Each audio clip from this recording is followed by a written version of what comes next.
Hey guys, in this video, we're going to take a look at how you can view and reset total call time on the Samsung Galaxy S22 series. First, tap on the home button to go back to the home screen. On the home screen, open up the phone app.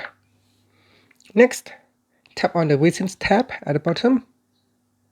Then tap on the Option key. From the pop-up menu, select Total Call Time. In here, you can view the total call time of the last call, outgoing calls, incoming calls, all calls. If you want to reset the data, tap on the reset button and that will reset all of your total call time.